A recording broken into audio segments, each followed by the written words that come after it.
Hello, today I will share you chopper.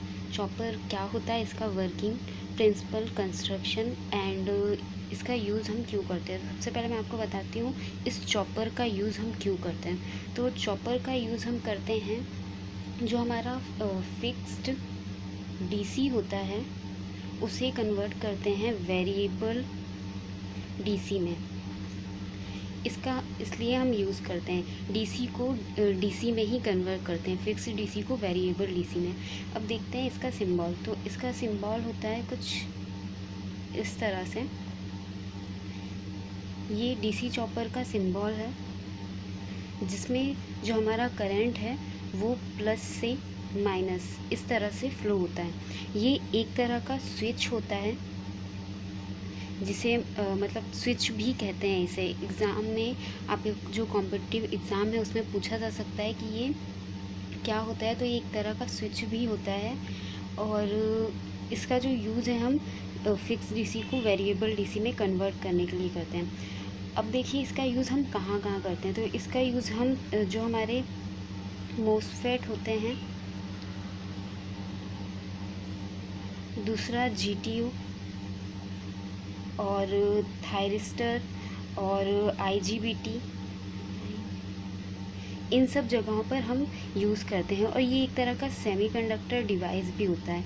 ये semiconductor device भी होता है। तो इसका इतना ये क्या होता है ये तो समझ में आ गया होगा। तो इसका सिर्फ 2-3 लाइनें लिखी है मैंने, वो आप देख लीजिए। Chopper operation principle. Chopper is use for convert fix DC voltage to variable DC voltage. मैंने आपको बताया फिक्स डीसी वोल्टेज को वेरिएबल डीसी वोल्टेज में कन्वर्ट करता है। In many application require power from DC voltage supply. हम इसे कहीं भी अप्लाई कर सकते हैं जहां डीसी टू डीसी कन्वर्ट करना होता है। The convert fix DC voltage to variable DC output voltage for semiconductor device.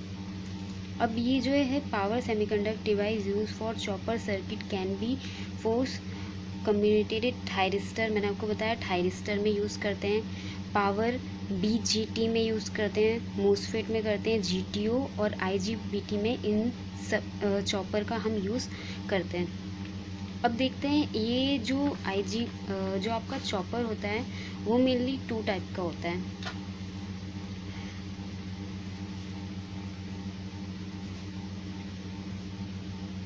Chopper जो होता है आपका 2 टाइप का होता है।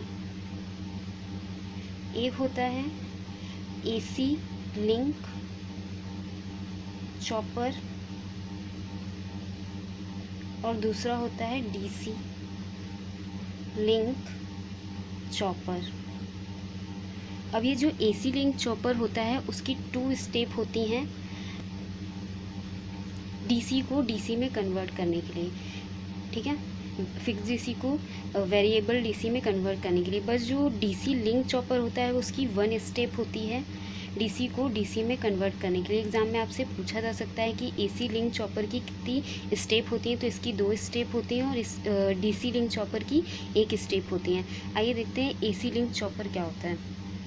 तो सबसे पहले एसी लिंक चॉपर, जो एसी लिंक चॉपर होता है उसमें सबसे पहले हम डीसी टू डीसी कन्वर्ट कर रहे हैं। तो इसमें हम सबसे पहले डीसी सप्लाई देंगे। यहाँ पे हमने डीसी सप्लाई दी। अब इसके बाद इसको कन्वर्ट करने के लिए हम यहाँ पर एक इन्वर्टर लगाते हैं, जो क्या करता है डीसी को एसी में कन्वर्ट करता है।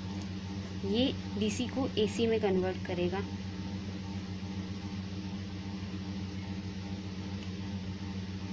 फिर इसके बाद हम यहाँ पर एक रेक्टिफायर लगाते हैं, जो करता है जो डीसी मतलब जो एसी है आपका उसको डीसी में कन्वर्ट करता है।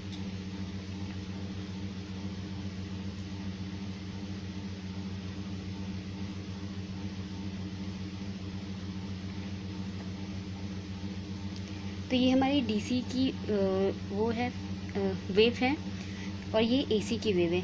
तो इस तरह से हम एसी लिंक चॉपर को डीसी इससे पहले एसी में कन्वर्ट करते हैं इन्वर्टर के थ्रू, फिर एसी से हम करते हैं डीसी के थ्रू।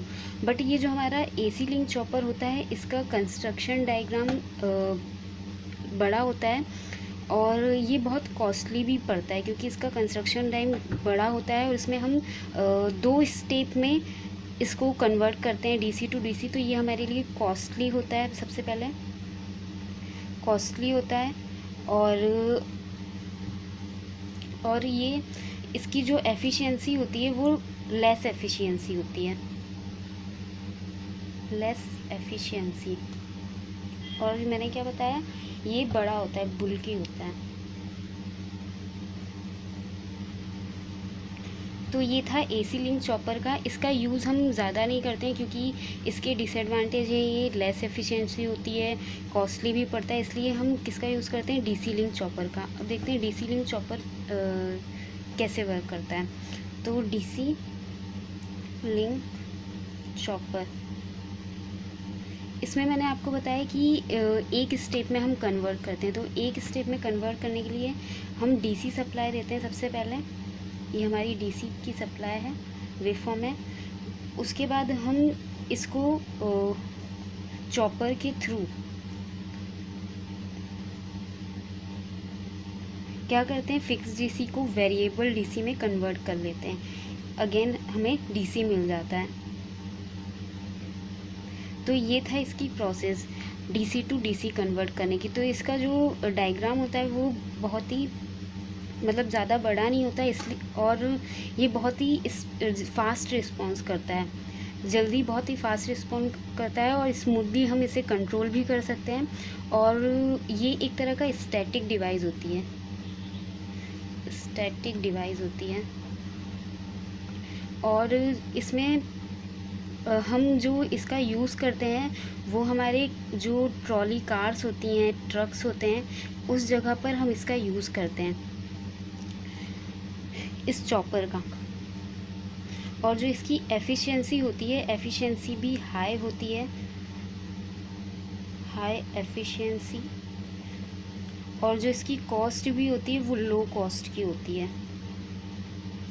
तो इतने सारे इसके एडवांटेज हैं, इसलिए हम डीसी चॉपर लिंक का यूज़ करते हैं। और ये मैंने यहाँ पे कुछ पॉइंट्स लिखे हैं। तो DC chopper is static device, मैं आपको पहले बता चुकी हूँ। एक डीसी चॉपर एक स्टैटिक डिवाइस होती है। It is use in trolley cars और trucks. Chopper system smooth control, हम इसे स्मूथली कंट्रोल कर सकते हैं। ये इसकी हाई एफिशिएंसी होती है और फास्ट रिस्पॉन्स करता है। ये इसके सारे एडवांटेजेस हैं। अब आइए देखते हैं इसका principle of chopper working. Principle of chopper working में देख लीजिए, मैंने यहाँ पे 2 वेवफॉर्म बनाई हैं, बट इससे पहले हम इसका कंस्ट्रक्शन देख लेते हैं क्या होता है। तो यहाँ पे सबसे पहले हम ये चॉपर लगा हुआ होता है, ये चॉपर है हमारा और ये सप्लाई वोल्टेज से कनेक्टेड रहता है, ये VS।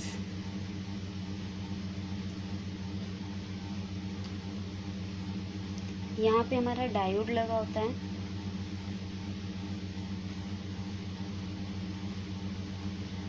और ये हमारा होता है इंडक्टर, पैरेलल में, चॉपर के पैरेलल में कनेक्ट रहता है। और यहाँ पे लोड, ये हमारा लोड है। अब देखिए इसमें वर्क कैसे करता है। ये हमारी वोल्टेज की सब वेवफॉर्म है और ये हमारी करंट की वेवफॉर्म है। अब देखिए इसमें जब हम VS सप्लाई देंगे, ये हमारा VS है, जब हम इस चॉपर में सप्लाई देंगे तो क्या होगा, यहाँ पे मैंने वेवफॉर्म बनाई तो यहाँ पे भी हम शो कर देंगे कि मैंने सप्लाई दी है VS, ठीक है। जब हमने सप्लाई दी है तो हमारा क्या होगा, चॉपर ऑन हो जाएगा, हमारे चॉपर का स्विच ऑन हो जाएगा। जैसे ही स्विच ऑन होगा तो ये करंट किस तरफ जाने की कोशिश करेगा, आउटपुट मतलब लोड की तरफ जाने की कोशिश करेगा। तो ये करंट हमारा यहाँ से डायरेक्ट फ्लो होता हुआ कहाँ जाएगा, इस इंडक्टर के पास जाएगा। ये इंडक्टर क्या करता है, चार्ज को स्टोर करता है, ये चार्ज को स्टोर करेगा, ठीक है। अब ये जब चार्ज को स्टोर करता है तो यहाँ से हमारा लोड में हमें आउटपुट मिलता है, जो कि जिससे हमें एक करंट की जो वेव फॉर्म है वो इंक्रीज़ वेव फॉर्म मिलती है, कुछ इस तरह से। इस तरह से हमारे करंट की वेवफॉर्म इंक्रीज़ मिलती है। बट जब हमारा वोल्टेज सप्लाई ये वर्किंग ऑन की कंडीशन में रहेगा, ये तो क्या होगा, यहाँ पे डायोड, ये जो हमारा डायोड है FD, ये हमारा डायोड है, इसमें करंट फ्लो नहीं होगा, मतलब ये ऑपरेटिंग कंडीशन में नहीं होगा। कब? जब हमारा ये टर्न ऑन की कंडीशन में रहेगा। जब हमारा ये टर्न ऑन की कंडीशन में रहेगा तब हमारा डायोड ऑपरेटिंग कंडीशन में नहीं रहेगा। पर जैसे ही हमारा ये यहाँ पे आने के बाद हमारा वोल्टेज कैसा हो जाएगा, ज़ीरो हो जाएगा। यहाँ पे वोल्टेज हमारा ज़ीरो हो जाएगा, तो जो हमारा स्विच है, चॉपर का स्विच है, वो क्या होएगा, ऑफ हो जाएगा कुछ इस तरह से। यस, ये हमारा चॉपर है, ये ऑफ हो गया। ये हमारा इंडक्टर है, ये लोड, इससे हमारा ये डायोड कनेक्टेड है। अब क्या होगा, देखिए जब हमारा ये स्विच ऑफ हो जाएगा, ये टर्न ऑफ की कंडीशन है, क्योंकि यहाँ पे करंट ज़ीरो है, यहाँ पे कोई करंट नहीं है, तो ये कौन सी कंडीशन कहलाएगी, टर्न ऑफ की कंडीशन कहलाएगी, टर्न ऑफ। तो यहाँ पे जब करंट फ्लो नहीं होगा तो यहाँ पे मैंने बताया था ये इंडक्टर क्या करता है, चार्ज को स्टोर करता है। तो हमारा कुछ अमाउंट ऑफ करंट इसमें रहेगा, जिसके कारण कि ये क्या करेगा, लोड के थ्रू हमारा जो डायोड है उसमें क्या होगा, करंट फ्लो होगा, जिसकी वजह से वर्किंग की कंडीशन में आ जाएगा FD, और ये साइकिल इस तरह से चलता रहेगा। फिर नेक्स्ट हमारा क्या होगा, ये फास्ट वर्क करता है, फास्ट मतलब रिस्पॉन्स करता है, तो वैसे नेक्स्ट यहाँ पे प्रोसेस क्या हो जाएगी, ये टर्न ऑन की कंडीशन में आ जाएगा। बट मैंने यहाँ पे करंट की वेवफॉर्म नहीं बताई। यहाँ पे जैसे ही हमारा चार्ज मतलब जो चॉपर है वो ऑफ की कंडीशन में रहेगा, तब हमारा करंट क्या होगा, डिक्रीज़ होगा, कुछ इस तरह से वेवफॉर्म बनेगी करंट की। हमारा करंट डिक्रीज़ हो रहा था, बट जैसे ही हमारा वोल्टेज सप्लाई, हमारा चॉपर ऑन होगा, टर्न ऑन, ये जब हमारा करंट टर्न ऑन की कंडीशन में आएगा तब हमारा क्या होगा, चॉपर फिर से ऑन हो जाएगा। चॉपर जब ऑन हो जाएगा तो करंट अगेन क्या करेगा, यहाँ से फ्लो होके कहाँ जाएगा, लोड में, और लोड से हमें क्या आउटपुट मिलेगा, हमें एक इंक्रीज अगेन वेवफॉर्म मिलेगी, एक अगेन इंक्रीज वेवफॉर्म मिलेगी। और इस टाइम पे हमारा क्या, ये डायोड वर्किंग कंडीशन में नहीं रहेगा, ठीक है। फिर नेक्स्ट अगेन हमारा क्या हो गया, ये ऑफ की कंडीशन में आ गया, ये टर्न ऑफ की कंडीशन है, यहाँ पे हमारा टर्न ऑफ हो जाएगा। तो ये जैसे ही टर्न ऑफ होगा तो ये मैंने बताया था इंडक्टर क्या करता है, चार्ज को स्टोर करता है, तो जो करंट स्टोर रहेगा उसके कारण क्या हुआ, लोड के थ्रू यहाँ से हमारा डायोड में फिर से करंट फ्लो होने लगेगा। बट जो हमें करंट की वेवफॉर्म मिलेगी वो कुछ इस तरह से होगी, डिक्रीजिंग फॉर्म में। तो आप देख रहे हैं ये हमें जो करंट की वेवफॉर्म मिल रही है वो कैसी मिल रही है, वेरिएबल मिल रही है। तो इस तरह से हम वेरिएबल DC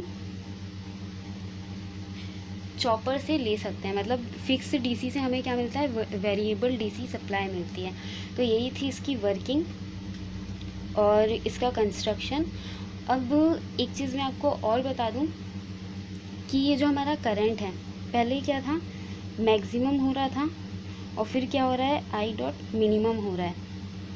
तो जैसे ही I dot maximum minus I dot minimum होगा इज इक्वल टू किसके, रिपल करंट के, जो हमारा रिपल करंट होता है उसके होगा, इक्वल रहता है ये। और इसका हम जो आउटपुट वेव है वो भी निकाल सकते हैं। देखिए कैसे, ये जो हमारा वो आउटपुट वोल्टेज है वो कैसे निकालेंगे। पहले हमारा क्या था, टर्न ऑन की कंडीशन में था, तो यहाँ पे लिखेंगे turn on divided by turn on plus turn off into VS।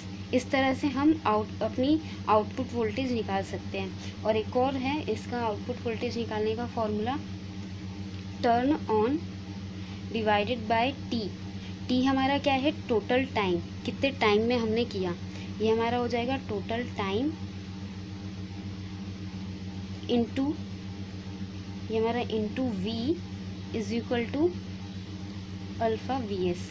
तो इससे हम अपनी आउटपुट वोल्टेज निकाल सकते हैं, ये हमारा फॉर्मूला है। यही था चॉपर इसका। और ये चॉपर जो है एक तरह का स्टेप डाउन चॉपर, मतलब ये स्टेप डाउन वर्किंग है, ठीक है, स्टेप डाउन की तरह ये वर्क करता है। तो यही था ये चॉपर का वर्किंग, कंस्ट्रक्शन एंड डिटेल्स। अगर ये वीडियो आपको अच्छा लगा हो तो please like, subscribe and share ज़रूर कीजिएगा। Thank you.